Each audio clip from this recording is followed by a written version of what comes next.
SAP FICO होता क्या है? SAP FI प्लस CO होता क्या है? SAP FI प्लस CO की हम बात करें तो पहले तो स्टूडेंट्स को सभी को मैं बहुत क्लियर कर देना चाहती हूँ कि फाइनेंस और कंट्रोलिंग दोनों बिल्कुल अलग अलग चीजें हैं। किस टाइप के इम्प्लीमेंटेशन किए जाते हैं SAP FICO में? एक रियल टाइम एग्जांपल क्या समझाओगे? तो हेडक्वार्टर्स पर भी पूरा कंप्लीट हेडक्वार्टर्स का मुझे अगर अकाउंट्स चाहिए तो वो भी मुझे मेंटेन करना है और सेपरेट लोकेशंस का अकाउंट है वो भी मुझे मेंटेन करना है। तो ओनली इम्प्लीमेंटेशन काम होता है कि सपोर्ट काम भी होता है? इम्प्लीमेंटेशन होता है, सपोर्ट प्रोजेक्ट्स में ये होता है कि मान लीजिए कंपनी ने SAP इम्प्लीमेंट कर लिया, अब उसके बाद जो इश्यूज आते रहते हैं, जो एंड यूजर्स जो है उनको इश्यू आते रहते हैं, तो वो हम जैसे कंसल्टेंट्स हैं वो हैंडल करते हैं। एग्जांपल के साथ समझाओ कि ये इंसिडेंट आया तो ये इससे रिलेटेड होता है, ये इशू आ रहा होगा एंड यूजर को, इसीलिए ये इंसिडेंट रेज किया गया। जनरल लेजर अकाउंट हमने क्रिएट कर रखा है, इसके अगेंस्ट प्रॉफिट सेंटर असाइन नहीं है, तो वो वेंडर इनवॉइसिंग में या वो ड्यूरिंग जब हम इनवॉइस पोस्ट कर रहे हैं तब वो ऑटोमेटिकली सिस्टम पिकअप नहीं कर रहा है। सबसे ज्यादा इन डिमांड अगर मैं बोलूंगी तो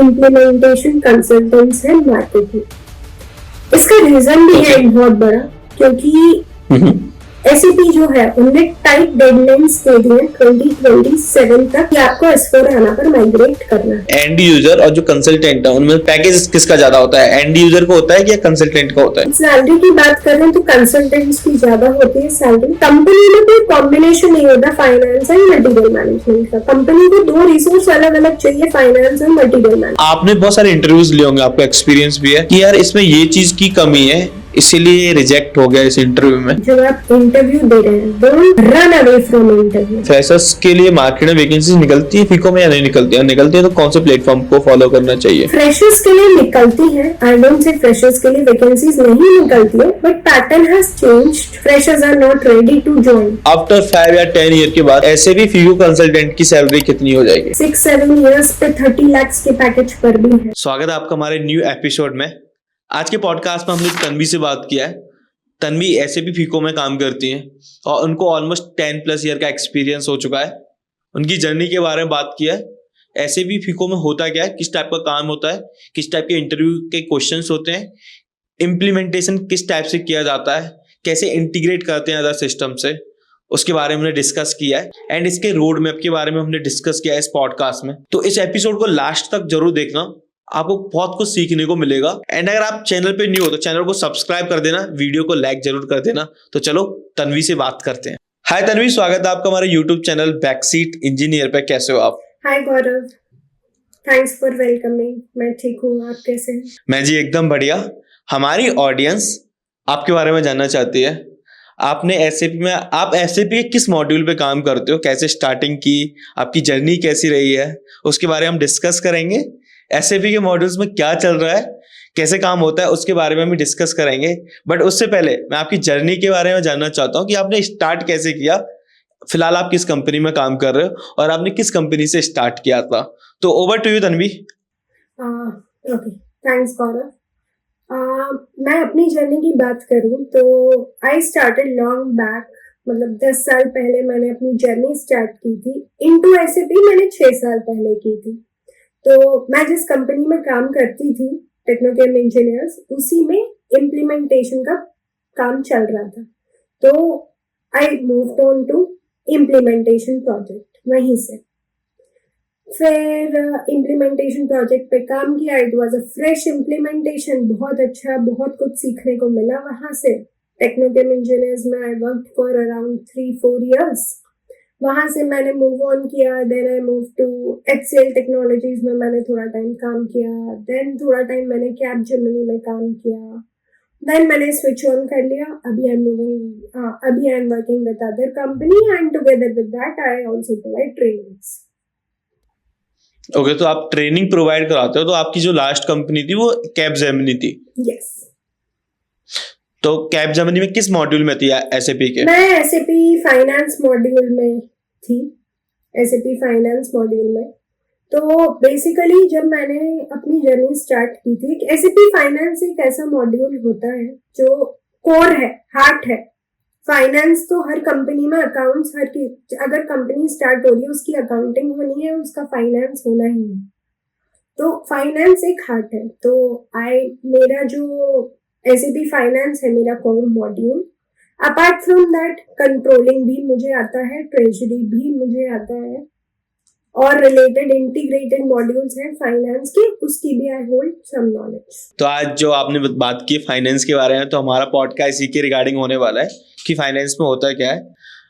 तो SAP FICO होता क्या है, SAP FI plus CO होता क्या है?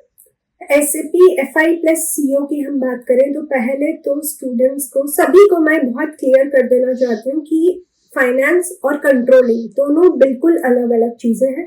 दोनों मॉड्यूल्स अलग अलग हैं, दोनों के ग्लोबल सर्टिफिकेशंस अलग अलग होते हैं, और दोनों की ट्रेनिंग्स भी अलग होती है, दोनों को काम बिल्कुल कंप्लीटली अलग है। तो जो फाइनेंस होता है वो हमारा balance sheet, P&L, cash flows, इससे रिलेटेड होता है।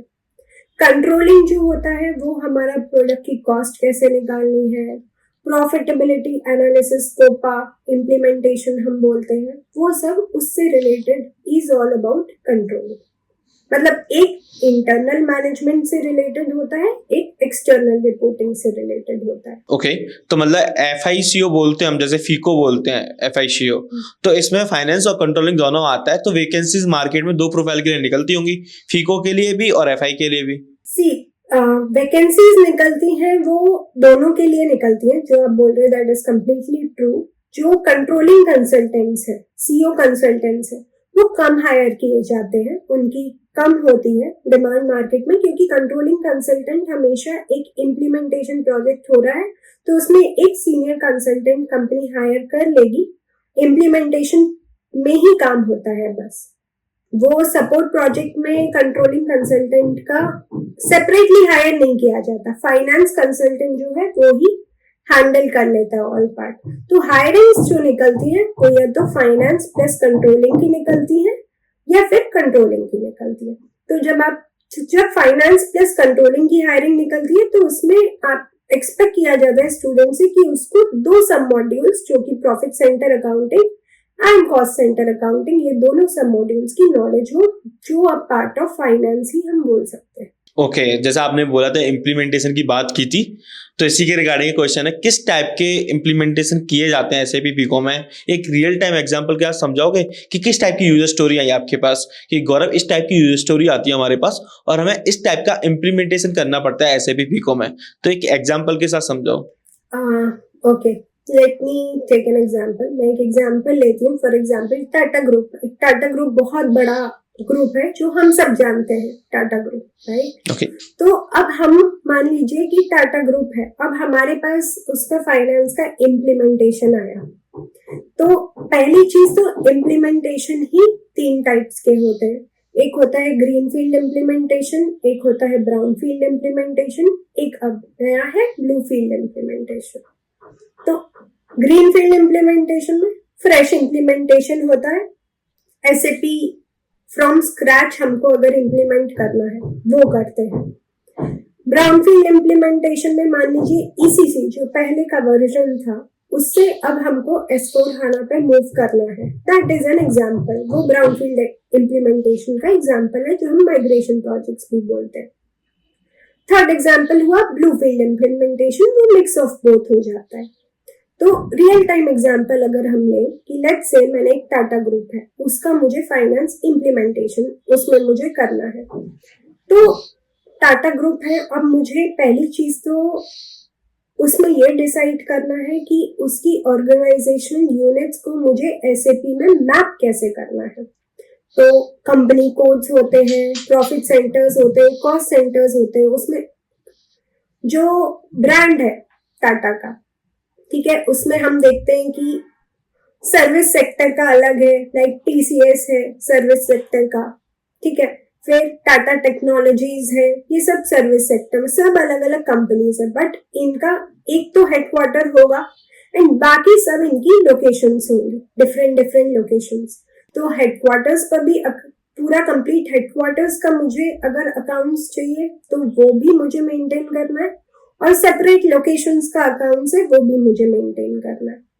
फिर डिफरेंट जो जैसे फॉर एग्जांपल ब्रांड्स है, अब फास्ट ट्रैक है, ये टाइटन आई प्लस है, ये भी टाइटन का है। ये सिर्फ ब्रांड्स हैं जो हमको एक्चुअल में कहीं लोकेटेड नहीं है, ये इनका सिर्फ नाम होता है ब्रांड्स का, राइट? तो उनको हम उनकी अकाउंटिंग डिफरेंटली कैसे कर सकते हैं, उसमें उनको एसएपी में हमको कैसे मैप करना है, this is all what is decided by SAP finance. तो ओनली इम्प्लीमेंटेशन काम होता है कि सपोर्ट काम भी होता है? इम्प्लीमेंटेशन होता है, सपोर्ट प्रोजेक्ट्स में ये होता है कि मान लीजिए कंपनी ने एसएपी इम्प्लीमेंट कर लिया, अब उसके बाद जो इश्यूज आते रहते हैं, जो एंड यूजर्स जो हैं उनको इश्यू आते रहते हैं, तो वो हम जैसे कंसल्टेंट्स हैं वो हैंडल करते हैं उन इश्यूज को, क्योंकि एसएपी मेंटेन करना इज नॉट इजी। तो जो सपोर्ट कंसल्टेंट्स हैं वो उनको मेंटेन करते हैं कि टिकट्स आते हैं, इंसिडेंट्स आते हैं, उसमें प्रायोरिटी लेवल सीनियर कंसल्टेंट्स होंगे, वो प्रायोरिटी लेवल 1-2 की टिकट्स हैंडल करेंगे। प्रायोरिटी लेवल 1-2 की होती है, मतलब हमको प्रायोरिटी लेवल 1 मतलब बिजनेस हैम्पर कर रखा है, उससे मेरा पूरा अकाउंट्स हैम्पर हो रखा है, फाइनेंस पूरा बहुत करोड़ों का मेरा नुकसान हो गया उसकी वजह से बिजनेस का, राइट? तो वो हैम्पर कर रखा है, अब वो हैंडल करना, तो उसके लिए बहुत सब्जेक्ट मैटर एक्सपर्ट्स जो होते हैं वो बैठे होते हैं, वो ये सब काम देखते हैं। फिर जो जूनियर कंसल्टेंट्स होते हैं उनको हम प्रायोरिटी लेवल 3 या 4 की टिकट्स देते हैं एसएपी में मेंटेन करने के लिए। तो जनरली प्रोसेस इज कि एक बार जैसे एसएपी इम्प्लीमेंट हो गया, उसके बाद जो एसएपी इम्प्लीमेंट करती है, जो क्लाइंट होते हैं, वो किसी भी कंपनी को 5 साल के लिए, 3 इयर्स के लिए या 5 इयर्स के लिए एक्सटेंड करके सपोर्ट के लिए दे देती है वो अपना। तो सपोर्ट प्रोजेक्ट्स होते हैं जो मतलब बहुत स्पेसिफिकली मार्केट में सपोर्ट कंसल्टेंट्स भी होते हैं, पर डिमांड अभी इम्प्लीमेंटेशन के कंसल्टेंट्स की ज्यादा है मार्केट में। ओके, एक चीज बताओ, जैसे सपोर्ट आपने जैसे बोला था, तो किस टाइप के इश्यूज आते हैं, किस टाइप की इंसिडेंट्स आते हैं उन पे? एक एग्जांपल के साथ समझाओ कि ये इंसिडेंट आया तो ये इससे रिलेटेड होता है, ये इशू आ रहा होगा एंड यूजर को, इसीलिए ये इंसिडेंट रेज किया गया। उसमें फॉर एग्जांपल कि एंड यूजर ने टिकट रेज कर दिया कि जीएल अकाउंट में जीएल जनरल लेजर अकाउंट हमने क्रिएट कर रखा है, उसके अगेंस्ट प्रॉफिट सेंटर असाइन नहीं है, तो वो वेंडर इनवॉइसिंग में या वो ड्यूरिंग जब हम इनवॉइस पोस्ट कर रहे हैं तब वो ऑटोमेटिकली सिस्टम पिकअप नहीं कर रहा है, ठीक है? How to do this? तो वो OKB9 में हमारे पास सेटिंग्स होती हैं, जिसमें OKB9 की सेटिंग्स होती हैं अगेंस्ट जीएल अकाउंट, ऑटोमेटिकली हम प्रॉफिट सेंटर असाइन करते हैं वहां पे, सो दैट जब एंड यूजर वो पोस्ट कर रहा है एंट्री, तब सिस्टम ऑटोमेटिकली पिकअप कर ले कि जीएल अकाउंट जब भी उस जीएल अकाउंट के अगेंस्ट वो पर्टिकुलर प्रॉफिट सेंटर पिकअप कर लिया जाएगा। This is some type of issue. या फिर कुछ इश्यूज आ सकते हैं, हमारा ऑटोमेटिक पेमेंट प्रोग्राम होता है, उसमें बहुत टाइप के इश्यूज आ सकते हैं, लॉट ऑफ इश्यूज है। ओके, तो इसके अकॉर्डिंग मतलब आपके अकॉर्डिंग ये हुआ कि 2 रोल पे हायरिंग निकलती होगी, एक तो जो कंसल्टेंट होते हैं उनके लिए हायरिंग निकलती है एसएपी फीको में, और एक होते हैं end user, right? Yes, hiring 2 role पे निकलती है, कंसल्टेंट या फिर एंड यूजर। एक टेस्टर्स के रोल पे भी निकलती है हायरिंग, टेस्टिंग के रोल पे भी हायरिंग निकलती है, स्पेसिफिकली टेस्टिंग के रोल पे, क्योंकि उसमें बहुत सारे ऑटोमेशन के टूल्स होते हैं जो स्पेसिफिकली टेस्टर्स ही करते हैं। अगेन टेस्टिंग की जो प्रोफाइल होती है वो थोड़ी रिस्की होती है, तो सबसे ज्यादा इन डिमांड अगर मैं बोलूंगी तो इम्प्लीमेंटेशन कंसल्टेंट्स है मार्केट में। इसका रीजन भी है एक बहुत बड़ा, क्योंकि एसएपी जो है उनने टाइट डेडलाइंस दे दी है 2027 तक कि आपको S/4HANA पर माइग्रेट करना है, ठीक है? तो इसलिए हमको माइग्रेशन कंसल्टेंट्स की बहुत ज्यादा रिक्वायरमेंट बढ़ गई है। Okay, understood. तो बेसिकली अभी 27 तक मार्केट में SAP FICO not only SAP FICO, SAP जितने मॉड्यूल्स हैं सबकी मार्केट में डिमांड सबकी होगी डिमांड क्योंकि है। S4 क्योंकि S4 HANA तक माइग्रेशन, S4 HANA में माइग्रेशन करना है एंड उसके लिए कंसल्टेंट्स रिसोर्सेज की रिक्वायरमेंट है। And समझा मैं। तब तक अच्छा, मोस्टली रहेगी माइग्रेशन कंसल्टेंट्स की। ओके ओके, एक चीज बता फिर, तो इसका मतलब एंड यूजर और जो कंसल्टेंट है उनमें सैलरी हाई कच्चा किसको मिलता है, मतलब पैकेज किसका ज्यादा होता है, एंड यूजर को होता है कि या कंसल्टेंट का होता है? सैलरी की बात करें तो कंसल्टेंट्स की ज्यादा होती है सैलरी, एंड कंसल्टेंट्स ही ज्यादा हाई लेवल, मतलब एक कंपनी भी है तो हाई लेवल प्रोफाइल्स के लोगों के साथ वर्क करना और ये सब कंसल्टेंट्स को ही मिलता है क्योंकि क्लाइंट डीलिंग होती है सारी। और सैलरी हाइक भी कंसल्टेंट्स के साथ ही है क्योंकि एंड यूजर्स एक लेवल के बाद उनका सैचुरेशन आ जाता है एंड उन लोग को भी अपनी प्रोफाइल से कंसल्टेंट में मूव करना पड़ता है for salary hike. Okay okay, SAP के की मॉड्यूल्स कौन से हैं, मतलब आपको क्या लगता है अगर आप एसएपी फीको में जाना चाहते हो तो एसएपी फीको के साथ आपको कौन कौन से मॉड्यूल्स आने चाहिए? एसएपी फाइनेंस के साथ मैं बोलूंगी कि अगर एसएपी फाइनेंस तो कंट्रोलिंग में, क्योंकि कंट्रोलिंग इज इटसेल्फ अपने आप में बहुत वास्ट है, कंट्रोलिंग में प्रोडक्ट कॉस्टिंग और कोपा, ये दोनों की बहुत डिमांड है मार्केट में, product costing and COPA, profitability analysis, ये बहुत ज्यादा डिमांडिंग है मार्केट में। थर्ड थिंग है आरएआर, इसके कंसल्टेंट्स मिलते नहीं है मार्केट में इजीली, यहाँ पे भी ऑन साइट भी बहुत कम होते हैं। आरएआर फाइनेंस के साथ ग्रुप रिपोर्टिंग होता है, ग्रुप रिपोर्टिंग के भी कंसल्टेंट्स इजीली मिलते नहीं है। ट्रेजरी होता है, ट्रेजरी में क्रेडिट मैनेजमेंट मोस्टली होता है जो ट्रेजरी को लीड करता है, तो उसमें क्रेडिट मैनेजमेंट बहुत ज्यादा अच्छा मॉड्यूल है जो बहुत ज्यादा फ्रूटफुल है। बट ये सब है। Open text vendor invoice management भी है, वो भी vendor invoice management is also good, वो भी बहुत बड़ा नहीं है module but it is good to learn. And Concur is also good to learn. ये सब है जो फाइनेंस पूरा अरीबा है जो फाइनेंस के साथ आप लर्न कर सकते हैं, ये सब पूरा फाइनेंस कॉम्प्राइज करते हैं। ओके, मतलब बेसिक आइडिया होना चाहिए सारे मॉड्यूल्स का, right? Yes, how they are integrated with finance, ये आइडिया आपको होना चाहिए। मतलब not from a fresher we expect, fresher से हम ये एक्सपेक्ट नहीं करते, but as you grow into your career वैसे वैसे आपसे कंपनी की एक्सपेक्टेशंस बढ़ती जाती है। एसएपी फीको में बहुत सारी मेरी ऑडियंस जाना चाहती है, बहुत सारे लोगों के ड्रीम्स हैं कि एसएपी में जाएं। एक रीजन ये भी होता है बहुत सारे नॉन टेक लोग हैं, जैसे कोई आईटी से बिलोंग नहीं करता, लाइक उन्होंने कंप्यूटर साइंस से बिलोंग नहीं करता, जो आईटी से बिलोंग नहीं करता, या फिर बहुत सारे ऐसे लोग भी हैं जो बिलोंग करते हैं बट उन्हें इंटरेस्ट नहीं है कोडिंग में, एसएपी फीको में जाना चाहते हैं, एसएपी के किसी मॉड्यूल्स में जाना चाहते हैं। सपोज करो एसएपी फीको में जो लोग जाना चाहते हैं उनका रोड मैप क्या होने वाला है, कहाँ से स्टार्ट करें, कौन कौन से टॉपिक पढ़ने चाहिए, एसएपी फीको में कौन से टॉपिक आने चाहिए आपको जिससे आपको एज ए फ्रेशर जॉब मिल सकती है, एज ए एक्सपीरियंस भी आपको जॉब मिल सकती है, और यूट्यूब पे कौन कौन से रिसोर्स, मतलब आपको यूट्यूब पे कौन कौन से चैनल लगते हैं या फिर कोई बुक जहां से आपको लगता है कि ये चीज फॉलो करो, या फिर यूट्यूब पे कुछ ऐसे चैनल होते हैं जो स्टार्टिंग से एंड तक पढ़ाते हैं एसएपी फीको, तो ऐसे यूट्यूब चैनल के आपको नेम पता हो तो बता सकते हो, या फिर कोई बुक्स आपको पता हो वो बता सकते हो। बाकी आप पूरा रोड में बता दो हमारी ऑडियंस को जिन्हें एसएपी फीको में जाना हो। Okay, so starting with considering our audience, हमारी जो ऑडियंस है, मैं फ्रेशर मान के कि they have to start in SAP। SAP में स्टार्ट करना है, फर्स्ट चीज है, पहली चीज जो ध्यान रखनी है, don't get confused with the module, select any one module of your interest.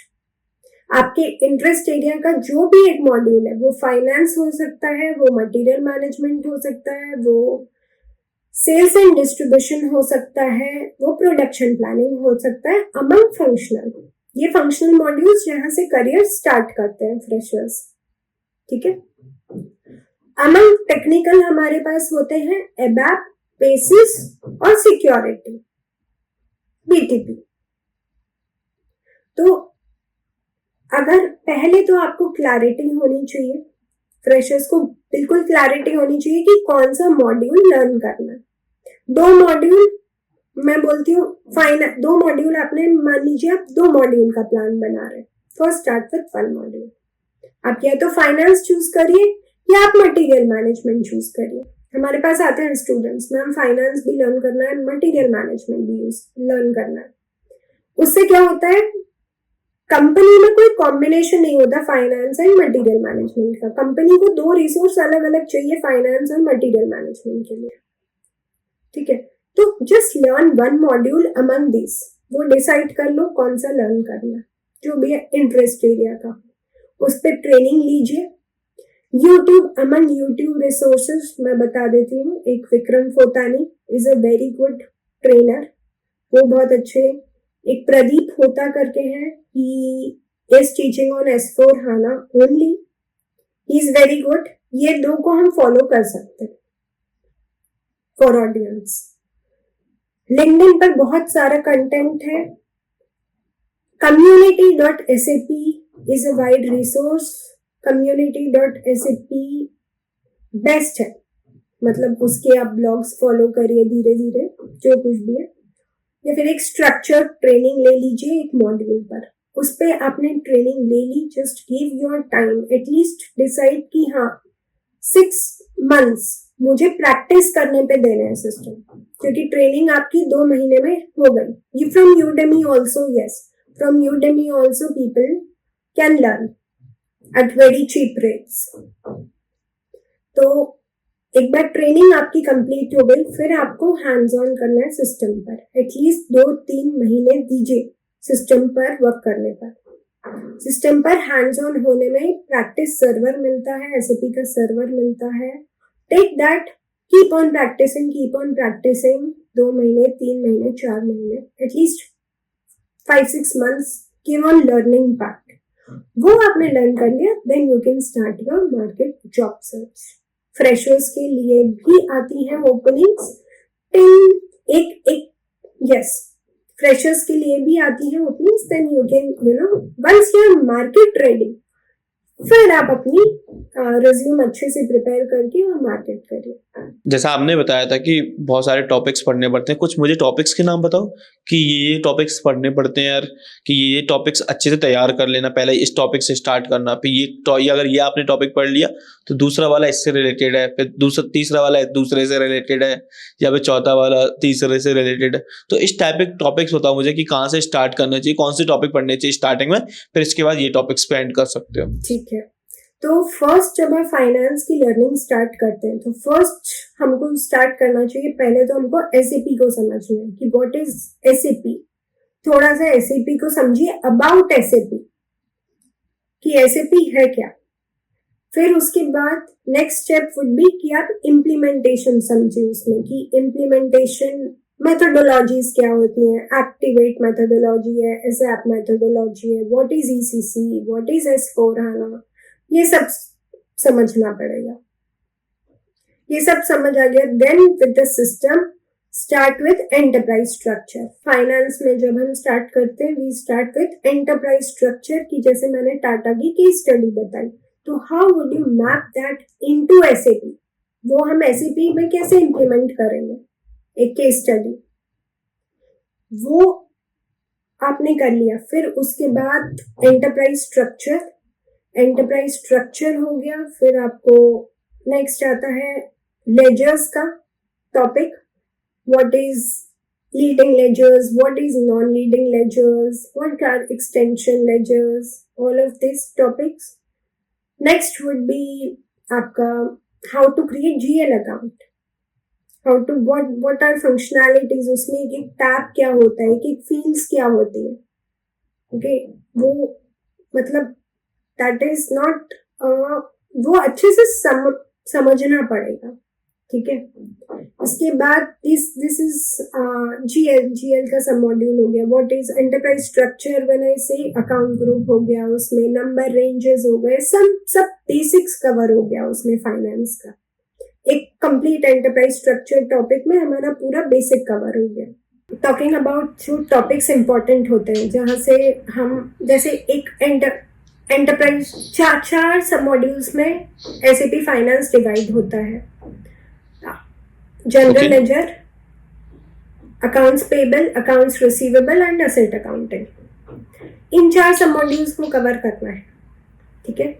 Starting में हम स्टार्ट करेंगे पहले एंटरप्राइज स्ट्रक्चर से। एंटरप्राइज स्ट्रक्चर में सब कुछ आ जाता है। Starting what is company code, and very important to learn is एक केस स्टडी होनी चाहिए जिसको आप एसएपी में इम्प्लीमेंट करेंगे। जैसे मैंने अभी आपको टाटा का हमने लास्ट एग्जाम्पल लिया, तो टाटा की हमने केस स्टडी ले ली, उसको हम एसएपी में कैसे इम्प्लीमेंट करेंगे।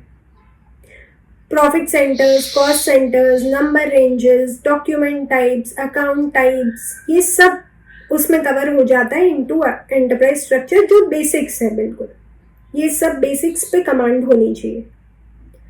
Second thing is GL module पर मैं आई तो उसमें chart of account, what is chart of account, what are account groups, leading ledger, non leading ledger, extension ledgers, ये सब हो गया। फिर what is document splitting functionality क्या होती है, what is new GL, what are new GL functionalities. फिर इसके बाद एपी मॉड्यूल पर हम आए तो एपी मॉड्यूल में most important is automatic payment program. उसमें automatic payment program and special GL transactions. उसके बाद एआर मॉड्यूल में स्पेशल जीएल ट्रांजैक्शंस उसमें भी होते हैं, एंड उसके बाद डनिंग प्रोसीजर होता है, डनिंग प्रोसीजर कि हम नोटिसेस भेजते हैं कस्टमर्स को in case of late payment.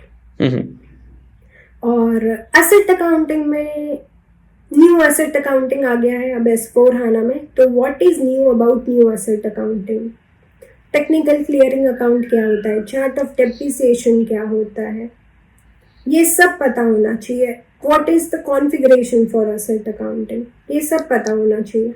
Apart from this very important is जो हमको 2 चीज़ें पता होनी चाहिए। फ्रेशर से एक्सपेक्ट किया जाता है कि आपको कुछ इश्यूज पता हो, जैसे मैंने एक इशू बताया अभी।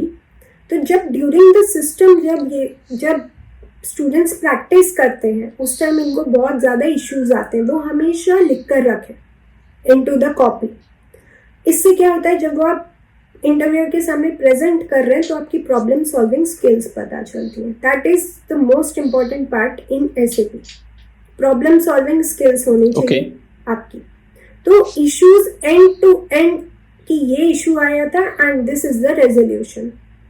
ऐसे कोई भी दो इंसिडेंट्स जो ड्यूरिंग द ट्रेनिंग एसएपी में फेस किए हैं हमेशा याद रखना टिल 3 ईयर। फिर इसके बाद जब आपको थोड़ा एक्सपीरियंस हो जाता है तो 3 इयर्स तक मैं बता रही हूँ, एनहांसमेंट बहुत ज़रूरी है बिकॉज स्टैंडर्ड फंक्शनैलिटी से अदर्स बहुत ज़्यादा एसएपी में एनहांसमेंट्स होते हैं। तो एक एनहांसमेंट्स आपको एंड टू एंड एक एनहांसमेंट याद होना चाहिए। This is all complete. If you are prepared with these many topics you will crack any SAP FIC interview. One more thing I would like to add is very important question, ECC to S/4HANA changes with related to SAP Finance, क्या क्या changes आए हैं, इसको prepare करना बहुत ज़रूरी है। इसके लिए वीडियोस हैं व्हाट्सएप उस पर यूट्यूब पर community.sap है जहाँ से सब लर्न कर सकते हैं। There are very good blog, Google पर सर्च करेंगे SAP लिखकर उधर मिल जाएगा। This is what I think is all about, मतलब ये कंप्लीट एक हो गया कि all of this if one has study तो इंटरव्यू क्रैक कर सकते हैं। और दो मोर मतलब मुझे और ऐड करनी है, 2 और चीज़ें, FIMM इंटीग्रेशन और FISG इंटीग्रेशन। मतलब फाइनेंस से MM इंटीग्रेटेड है, how is it integrated and finances sales and distribution का इंटीग्रेशन है, उसका स्टेप्स क्या है, and what is my role over there as a consultant, मेरा रोल क्या है वो कंसल्टेंट एज अ कंसल्टेंट वहाँ Okay. पे ड्यूरिंग द इम्प्लीमेंटेशन प्रोजेक्ट। तो ये बहुत इंपॉर्टेंट क्वेश्चंस। अब बात करते हैं अगर हम इंटरव्यू की, तो किस टाइप के इंटरव्यू का प्रोसेस रहता है? ऐसे फीको में हार्ड रहता है, इजी रहता है? और आपने बहुत सारे इंटरव्यूज लिए होंगे, आपका एक्सपीरियंस भी है, तो आप बेसिकली क्या देखते हो स्टूडेंट में कि यार, या एम्प्लॉय में, किसी में भी, कि यार इसमें ये चीज़ की कमी है, इसीलिए रिजेक्ट हो गया इस इंटरव्यू में? वो चीज़ बताओ कि कौन कौन सी चीज़ों पे ध्यान रखना चाहिए इंटरव्यू में। तो फर्स्ट थिंग इज, पहली जो चीज़ मैं फोकस करती हूँ कि ड्यूरिंग द इंटरव्यू, जब आप इंटरव्यू दे रहे हैं, don't run away from interview. एक जो इंटरव्यू का फोमो होता है ना कि आज मेरा इंटरव्यू है, आज मेरा इंटरव्यू है, वो फोमो खत्म करना पड़ेगा पहले। तो कभी भी डरो मत, no one is asking you money for giving the interview. Interview appear करो, टेक द क्वेश्चंस। मैं मेरे सामने जैसे कैंडिडेट्स आते हैं तो आई वुड लुक फॉर उसमें नॉलेज क्या है, क्या जो मैंने ये questions I would test on basics. अगर बेसिक्स में वो उसकी अंडरस्टैंडिंग अच्छी है तो वो कॉम्प्लेक्स चीज़ें कर लेगा, ठीक है। तो stick on basics, first thing, stick on basics.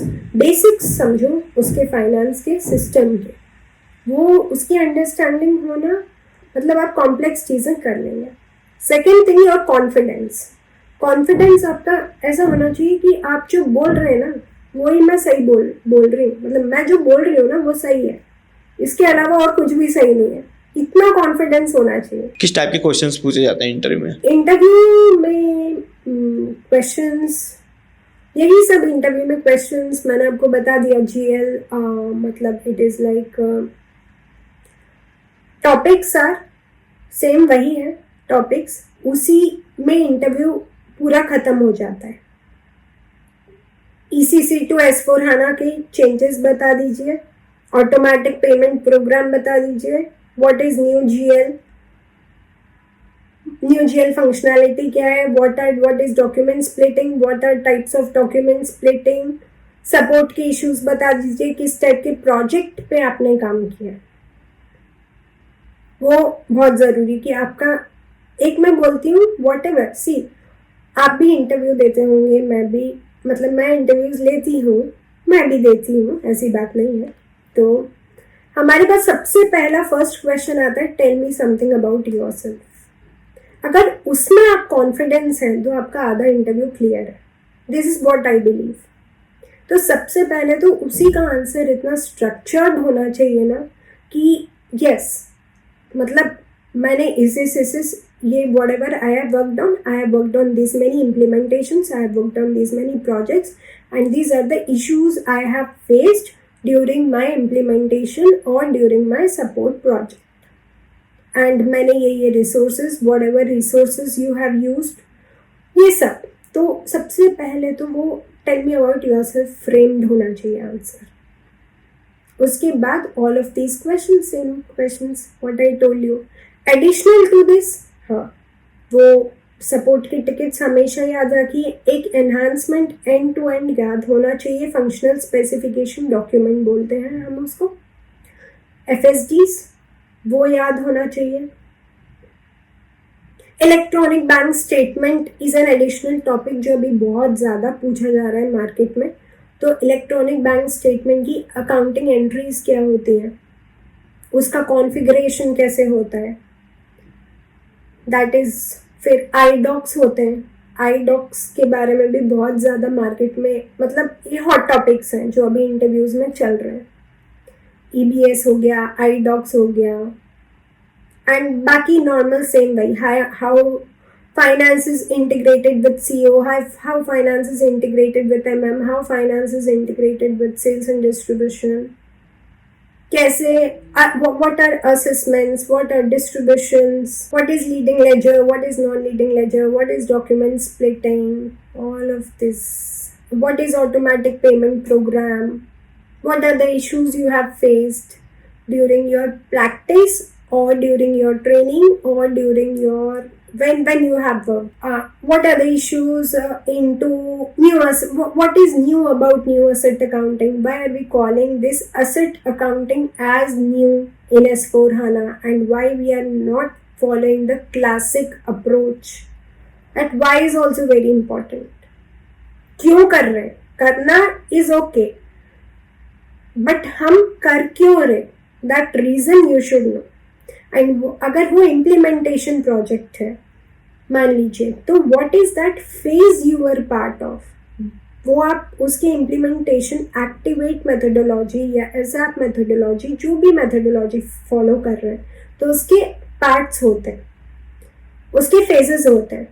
तो उसका कौन से फेज में you are part of end to end implementation में. तो there is unit testing, there is UAT, right? There is realization phase जिसमें ये सब होता है. तो वो सब phases पता होने चाहिए. वो सब phases में आपने कौन से phase में काम किया है. If not worked, तो phases पता होना चाहिए. How is it? ओके. एक चीज बताओ मुझे, फ्रेशर्स के लिए मार्केट में वैकेंसीज निकलती है फीको में या नहीं निकलती है? निकलती है तो कौन से प्लेटफॉर्म को फॉलो करना चाहिए? फ्रेशर्स के लिए निकलती हैं. आई डोंट से फ्रेशर्स के लिए वैकेंसीज नहीं निकलती है, but pattern has changed for freshers now, क्योंकि जैसे टाइम चेंज होता जा रहा है, you need to showcase your skills. जब तक you are not showcasing your skills, तब तक किसी को भी नहीं पता कि you are a fresher and you are having knowledge of SAP. जब तक आप शोकेस नहीं करेंगे, यू शोकेस योर स्किल्स, तो उससे क्या होता है, एचआर डायरेक्टली रीच आउट करते हैं. किसी कंपनीज में फ्रेशर्स की वैकेंसीज को मार्केट में लाया ही नहीं जाता है. ओके, किसी भी प्लेटफॉर्म पर, वो लिंक्डइन हो या वो नौकरी हो, कहीं कोई भी प्लेटफॉर्म हो, कंपनी या तो इंटरनल हायरिंग कर लेती है या फिर एचआर खुद सर्च करके ऑन देयर ओन वो हायर कर लेते हैं. ठीक है, तो आई थिंक मतलब फ्रेशर्स को जनरली मोर ऑफ लिंक्डइन पर एक्टिव बहुत ज़्यादा रहना चाहिए. थोड़ा सा डिस्प्ले करेंगे नॉलेज को. टाइम अब ऐसा आ गया है, तो टाइम के साथ हमको भी चेंज होना पड़ेगा.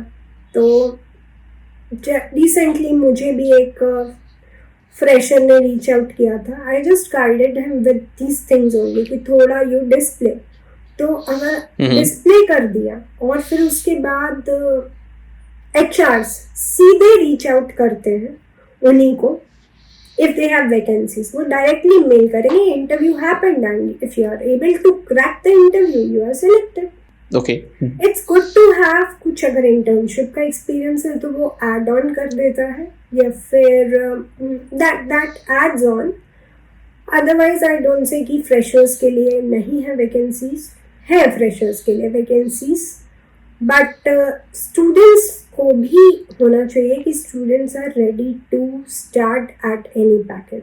थोड़ा स्टूडेंट्स फील लाइक कि हम लोग को अभी तो 50,000 या 1 लाख पर ही हम स्टार्ट करेंगे. That is not how job market goes. तो हम सभी ने स्मॉल से ही जब आप स्टार्ट करते हो तभी बिक जाते हो. Students need to realise this. And मेरे पास अभी वैकेंसीज हैं, बहुत वैकेंसीज हैं फ्रेशर्स के लिए. Freshers are not ready to join because we are not ready to sign the bond and we are not ready to go to that location. तो freshers को हमेशा फ्लेक्सिबल होना पड़ेगा. आई जस्ट सजेस्ट आप लोग flexible रहो. Don't think about money, what currently company क्या दे रही है. Just learn the work, learn. अभी नहीं, 2 साल बाद आप लोग, 3 साल बाद you will be at 1 lakh of package in SAP. मुझे भी लगता है जब हम लोग कॉलेज से पास आउट होते थे तो मुझे याद है कि जब लोग बोलते थे कि यार उसका ना 5 साल हो गए, उसका 12 लाख का पैकेज हो गया और स्टार्टिंग होती थी हमारी 3 लाख से. तो यार 12 लाख रुपए मिलते हैं मतलब 5 साल बाद, इतना पैसा होता है. तो भाई स्टार्टिंग में लगता है कि यार 3 लाख है, बट आई थिंक जो आपने बात बोली थी कि पहले सीखो, अच्छे से सीखो. जब कंपनी चेंज कर दोगे ना, आपको पैकेज खुद मिल जाएगा मार्केट डिमांड के अकॉर्डिंग. और ये सही भी है. मतलब मैंने इतने सारे लोगों को देखा, मैंने खुद अपने आप को देखा. थोड़ा सा फ्रेशर्स को अपना माइंड मेकअप उस हिसाब से करना पड़ेगा कि अभी पैसा स्टार्टिंग में मत देखो। फिर अभी इनिशियली यूनिक, अगर आपको काम अच्छा मिल गया, कोई भी कंपनी आपको आपकी कंडीशंस पर हायर कर लेगी। पर अभी कोई भी company, you are not at that level, freshers उस लेवल पर नहीं है कि आपकी कंडीशन पर कंपनी आपको हायर कर ले, नहीं कर सकती। बिकॉज कंपनी आपके उसमें आपको रियल टाइम अपॉर्चुनिटी देगी, फ्रेशर को सब कुछ देगी, तो कंपनी को भी सब चीज़ें सोचनी पड़ती है। एक चीज बताओ मुझे, जो लोग ऐसे फीको में जाना चाहते हैं उन लोगों के क्वेश्चंस बहुत ज्यादा हैं। सबसे ज्यादा मेन क्वेश्चन रहता है कि सैलरी क्या होने वाली है। आपको क्या लगता है आफ्टर 5 या 10 ईयर के बाद ऐसे भी फीको कंसल्टेंट की सैलरी कितनी हो जाएगी? लाइक मार्केट में डिमांड कैसे रहती है, कैसे वो पैकेज मिलता है? आफ्टर 5 इयर्स की मैं बात करूं तो आफ्टर 5 इयर्स 15 to 20 lakhs इतना होना चाहिए आपका, इतना होना चाहिए एक फीको कंसल्टेंट का salary. 15 to 20 lakhs if you have good 5 years of experience into implementation। नहीं है तो सपोर्ट कंसल्टेंट्स को भी मिल जाती है, it is not a big deal. 15 to 20 lakhs और many, I do have many, बहुत सारे फ्रेंड्स हैं, तो 15 to 20 lakh of package easily you can. It is like हम लोग 5 into 3 करते हैं, एक्सपीरियंस into 3 जितना भी हो गया उतना पैकेज एक approx. Again depends upon how are your negotiation skills. आपकी नेगोशिएशन स्किल्स एक कैंडिडेट की अच्छी हैं तो वो ज़्यादा ड्रॉ कर जाते हैं। कोई 6-7 years पे 30 lakhs के पैकेज पर भी है। इनटू वो सिटी पर भी डिपेंड करता है, उनकी नेगोशिएशन स्किल्स पर भी डिपेंड करता है। और कोई 10 साल से है वो 10 लाख के पैकेज पर ही है। तो आइडियली मैं मानती हूँ 15 to 20 is average figure for 5 years of experience. Okay मतलब जब आपने बोला था 10 साल वाला, तो मुझे लगता है वो कंपनी चेंज नहीं करते, एक ही कंपनी में होते हैं। वो कंपनी चेंज नहीं करते, वो अपग्रेड नहीं करते खुद को, वो नई चीजें लर्न नहीं करते, नए मॉड्यूल्स लर्न नहीं करते। दैट्स व्हाई वो फिर वहीं पर है। ओके, मेरा लास्ट क्वेश्चन है तन्वी आपसे। आप किसको सजेस्ट करोगे कि यार अगर आपका बैकग्राउंड ये है तो आप फीको कंसल्टेंट में जाना चाहते हैं? मुझे बहुत सारे MBA वाले लोग मैसेज करते हैं, BSc BCom वाले लोग भी मैसेज करते हैं, BTech वाले लोग भी मैसेज करते हैं। तो आप किसको सजेस्ट करोगे फीको में जाने के लिए कि आप जा सकते हो? मतलब आप तो जाना ही चाहिए, मतलब अगर आपको ऐसे भी इंटरेस्ट है तो फीको मॉड्यूल लो। अब बहुत सारे लोग हैं जो उस फाइनेंस से रिलेट नहीं करते, तो उनसे बोल सकते हो कि आप जा सकते हो, इतना टफ नहीं है। कैसे, मतलब आप क्या सजेस्ट करोगे? मैं पर्सनली सजेस्ट करती हूँ कि जो कॉमर्स बैकग्राउंड से है उनके लिए ये बेस्ट है। Commerce background doesn't matter what education you have taken, उन्होंने BCom किया है या BBA किया है या CA किया है, CS भी बहुत आते हैं हमारे पास स्टूडेंट्स, ठीक है। Okay. तो BCom किया है, MBA किया, एनी बैकग्राउंड जो आपका कॉमर्स बैकग्राउंड है, या फिर दिस इज द बेस्ट। मतलब जो आप बोल रहे हैं ना कि तन्वी ये तो बेस्ट है, मतलब कॉमर्स बैकग्राउंड वालों के लिए तो दिस इज बेस्ट। ओके, इससे अच्छा area there can not be any area, इससे अच्छा कॉमर्स बैकग्राउंड वालों के लिए। Okay, and MBA? फिर साइंस एरिया वाले भी बहुत फाइनेंस में आते हैं। उसका रीज़न है कि SAP के दूसरे मॉड्यूल्स में ग्रोथ इतनी नहीं है जितनी फाइनेंस में। That is the major reason, इसका यही मेजर रीज़न है। MBA, yes, MBA in finance, MBA किसी भी एरिया में है तो दिस इज द बेस्ट। मतलब किसी भी एरिया, मतलब कोई सा भी, अगर आप MBA किसी भी उससे करते हो, टैक्स से करते हो, तो आप फाइनेंस में जा सकते हो। SAP फाइनेंस में जा सकते हो। अगेन दैट इज देयर, मतलब अगर मान लीजिए मार्केटिंग में है, MBA इन मार्केटिंग कर रखा है, तो मटेरियल मैनेजमेंट या दूसरा मॉड्यूल चूज कर सकते हैं, बट फाइनेंस भी चूज कर सकते हैं। ओके, मतलब कर तो मतलब कोई भी एक मॉड्यूल वो इंटरेस्ट एरिया, उनके इंटरेस्ट एरिया पे है, वो फाइनेंस में वो जा सकते हैं। इट इज नॉट लाइक कि उनको फाइनेंस समझ नहीं आएगा, वो जा सकते हैं। Okay, thank you so much Tanvi हमारे चैनल पे आने के लिए, मतलब अपना वैल्यूएबल टाइम देने के लिए हमारी ऑडियंस के लिए। पॉडकास्ट शूट किया हमने, ऑलमोस्ट 40 मिनट या 45 मिनट का हमारा पॉडकास्ट शूट हो चुका है। Thank you so much Tanvi once again. Thank you Gaurav, bye. Bye. Hopefully आपने पॉडकास्ट तो देख ही लिया होगा, अगर ये पॉडकास्ट आपको अच्छा लगता है लाइक कर देना, चैनल पे न्यू हो तो चैनल को सब्सक्राइब कर देना। अगर आपको तन्वी से कनेक्ट करना है तो तन्वी का लिंक्डइन आईडी मैंने डिस्क्रिप्शन में दे रखा है, आप जाके उनको फॉलो कर सकते हो। बाकी गाइस मिलते हैं नेक्स्ट एपिसोड में नए टॉपिक के साथ, तब तक के लिए बाय।